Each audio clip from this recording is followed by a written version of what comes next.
Chapter 77. Percy. Percy stared down at the Athena Parthenos, waiting for it to strike him down. Leo's new mechanical hoist system had lowered the statue onto the hillside with surprising ease. Now the 40-foot-tall goddess gazed serenely over the river Acheron, her gold dress like molten metal in the sun. Incredible, Reyna admired. She was still red-eyed from crying. Soon after she'd landed on the Argo II, her Pegasus Scipio had collapsed, overwhelmed by poison claw marks from a griffin attack the night before.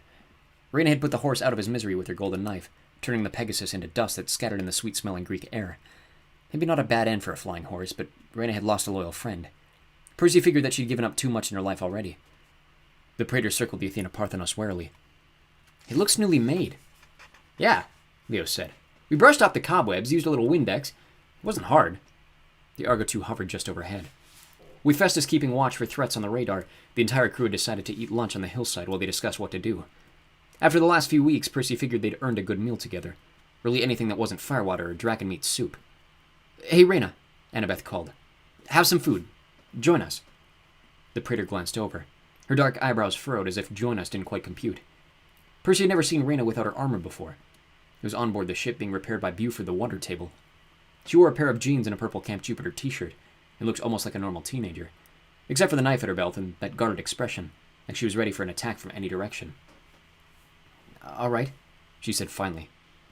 They scooted over to make room for her in the circle. She sat cross-legged next to Annabeth, picked up a cheese sandwich and nibbled at the edge. "So," Reyna said. "Frank Zhang. Praetor." Frank shifted, wiping crumbs from his chin. "Well, yeah, field promotion." "To lead a different legion," Reyna noted. "A legion of ghosts." Hazel put her arm protectively through Frank's. After an hour in sickbay, they both looked a lot better, but Percy could tell they weren't sure what to think of their old boss from Camp Jupiter dropping in for lunch. "Reyna," Jason said. "You should have seen him." "He was amazing," Piper agreed. "Frank's a leader," Hazel insisted. "He makes a great praetor." Reyna's eyes stayed on Frank like she was trying to guess his weight. "I believe you," she said. "I approve." Frank blinked. "You do?" Reyna smiled dryly. "A son of Mars, the hero who helped to bring back the Eagle of the Legion? I can work with a demigod like that. I'm just wondering how to convince the 12th Fulminata." Frank scowled. "Yeah, I've been wondering the same thing." Percy still couldn't get over how much Frank had changed. A growth spurt was putting it mildly. He was at least 3 inches taller, less pudgy and more bulky like a linebacker. His face looked sturdier, his jawline more rugged. It was as if Frank had turned into a bull and then back into a human, but kept some of the bullishness. "The Legion will listen to you, Reyna," Frank said. "You made it here, alone, across the ancient lands." Reyna chewed her sandwich as if it were cardboard. "In doing so, I broke the laws of the Legion." "Caesar broke the law when he crossed the Rubicon," Frank said. "Great leaders have to think outside the box sometimes." She shook her head. "I'm not Caesar. After finding Jason's note in Diocletian's palace, tracking you down was easy. I only did what I thought was necessary." Percy couldn't help smiling. "Reyna, you're too modest. Flying halfway across the world by yourself to answer Annabeth's plea? Because you knew it was our best chance for peace? That's pretty freaking heroic." Reyna shrugged. "Says the demigod who fell into Tartarus and found his way back." "He had help," Annabeth said. "Oh, obviously," Reyna said. "Without you, I doubt Percy would find his way out of a paper bag." "True," Annabeth agreed. "Hey," Percy complained. The others started laughing, but Percy didn't mind. It felt good to see them smile. Heck, just being in the mortal world felt good, breathing unpoisonous air, enjoying actual sunshine on his back. Suddenly he thought of Bob. "Tell the sun and stars hello for me." Percy's smile melted. Bob and Damison had sacrificed themselves so Percy and Annabeth could sit here now, enjoying the sunlight and laughing with their friends. It wasn't fair. Leo pulled a tiny screwdriver from his tool belt. He stabbed a chocolate-covered strawberry and passed it to Coach Hedge. Then he pulled out another screwdriver and speared a second strawberry for himself. "So, the 20 million peso question," Leo said. "We got this slightly used 40-foot-tall statue of Athena. What do we do with it?" Reyna squinted at the Athena Parthenos. "As fine as it looks on this hill, I didn't come all this way to admire it. According to Annabeth, it must be returned to Camp Half-Blood by a Roman leader. Do I understand correctly?" Annabeth nodded. "I had a dream down in, Tartarus. I was on Half-Blood Hill and Athena's voice said, 'I must stand here. The Roman must bring me.'" Percy studied the statue uneasily. He'd never had the best relationship with Annabeth's mom. He kept expecting Big Mama's statue to come alive and chew him out for getting her daughter into so much trouble. Or maybe just step on him without a word. "It makes sense," Nico said. Percy flinched. It almost sounded like Nico had read his mind and was agreeing that Athena should step on him. The son of Hades sat at the other end of the circle, eating nothing but half a pomegranate, the fruit of the underworld. Percy wondered if that was Nico's idea of a joke. The statue's a powerful symbol, Nico said. A Roman returning it to the Greeks, that could heal the historic rift, maybe even heal the gods of their split personalities. Coach Hedge swallowed a strawberry along with half the screwdriver. Now hold on, I like peace as much as the next satyr. You hate peace, Leo said. The point is, Valdez, we're only, a few days from Athens? We've got an army of giants waiting for us there. We went to all the trouble of saving the statue. I went to most of the trouble, Annabeth reminded him. Because that prophecy called it the giant's bane, the coach continued. So why aren't we taking it to Athens with us? It's obviously our secret weapon. He eyed the Athena Parthenos. It looks like a ballistic missile to me. Maybe if Valdez strapped some engines to it. Piper cleared her throat. Great idea, Coach, but a lot of us have had dreams and visions of Gaia rising at Camp Half-Blood. She unsheathed her dagger Catopteris and set it on her plate. At the moment, the blade showed nothing except sky, but looking at it still made Percy uncomfortable. Since we got back to the ship, Piper said, I've been seeing some bad stuff in the knife. The Roman Legion is almost within striking distance of Camp Half-Blood. They're gathering reinforcements. Spirits, eagles, wolves. Octavian, Reyna growled. I told him to wait. When we take over command, Frank suggested, our first order of business should be to load Octavian into the nearest catapult and fire him away as far as possible. Agreed, Reyna said. But for now, he's intent on war, Annabeth put in. He'll have it unless we stop him. Piper turned the blade of her knife. Unfortunately, that's not the worst of it. I saw images of a possible future, the camp in flames, Roman and Greek demigods lying dead. And Gaia. Her voice failed her. Percy remembered the god Tartarus in physical form, looming over him. He'd never felt such helplessness and terror. He still burned with shame, remembering how his sword had slipped out of his hand. You might as well try to kill the earth, Tartarus had said. If Gaia was that powerful, and she had an army of giants at her side, Percy didn't see how 7 demigods could stop her, especially when most of the demigods and the gods were incapacitated. They had to stop the giants before Gaia woke, or it was game over. If the Athena Parthenos was a secret weapon, taking it to Athens was pretty tempting. Heck, Percy kind of liked the coach's idea of using it as a missile and standing Gaia up in a godly nuclear mushroom cloud.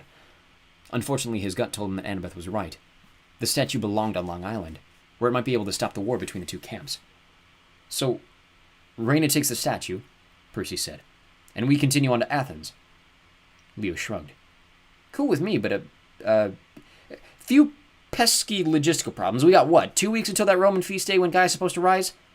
The Feast of Spes, Jason said. That's on the first day of August. Today is July 18th, Frank offered. So, yeah, from tomorrow, exactly 14 days. Hazel winced. It took us 18 days to get from Rome to here. A trip that should have only taken 2 or 3 days max.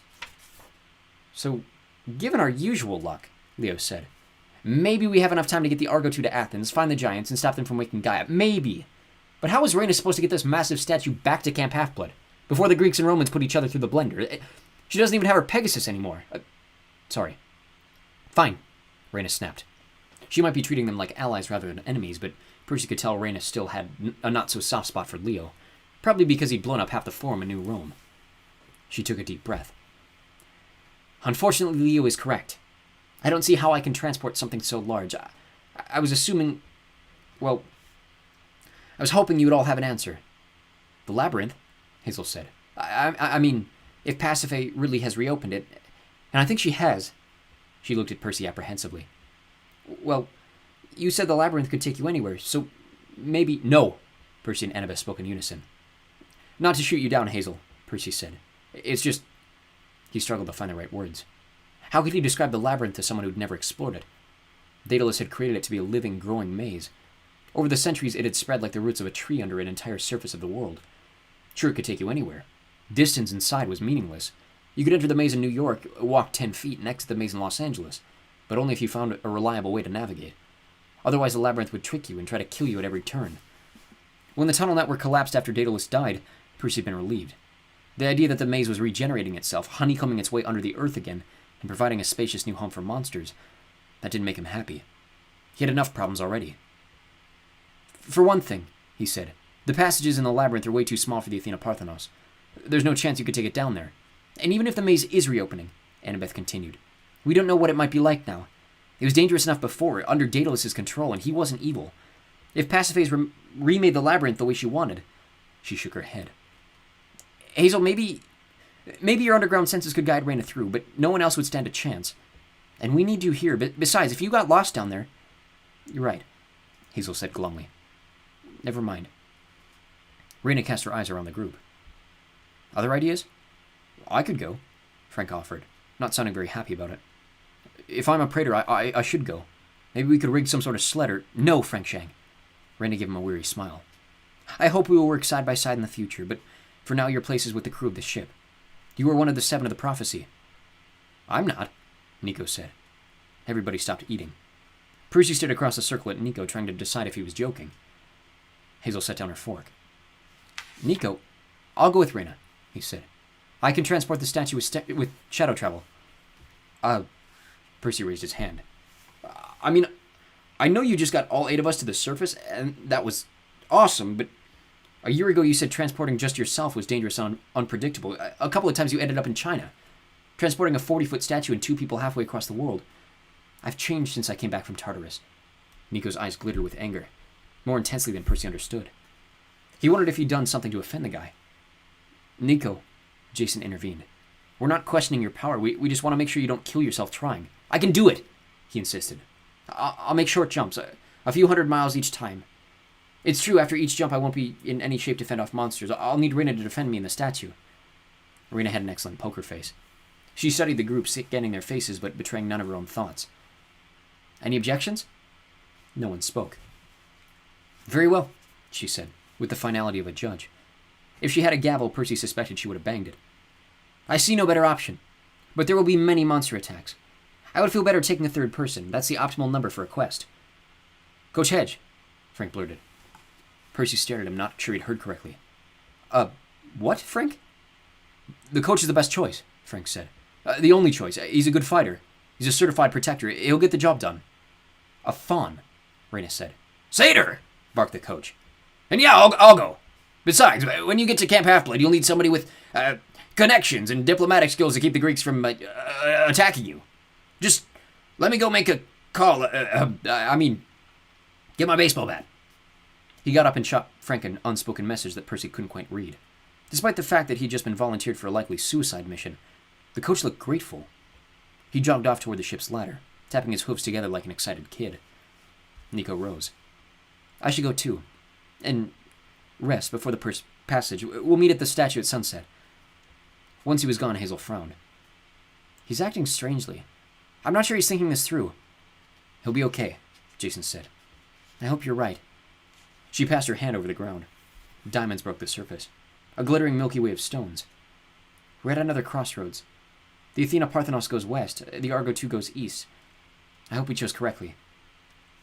Percy wished he could say something encouraging, but he felt unsettled. Despite all they'd been through and all the battles they'd won, they still seemed no closer to defeating Gaia. Sure, they'd released Thanatos. They closed the doors of death. At least now they could kill monsters and make them stay in Tartarus for a while. But the giants were back.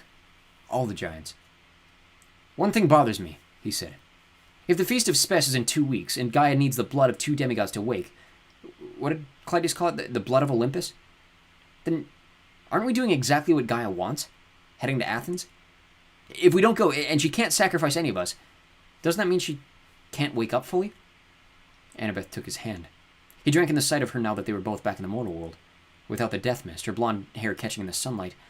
Even if she was still thin and wan like him, her gray eyes were stormy with thought. Percy, prophecies cut both ways, she said.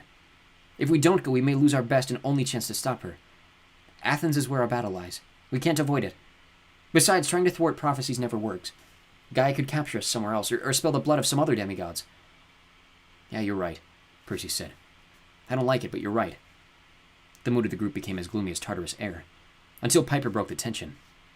Well! She sheathed her blade and patted her cornucopia. Good picnic. Who wants dessert?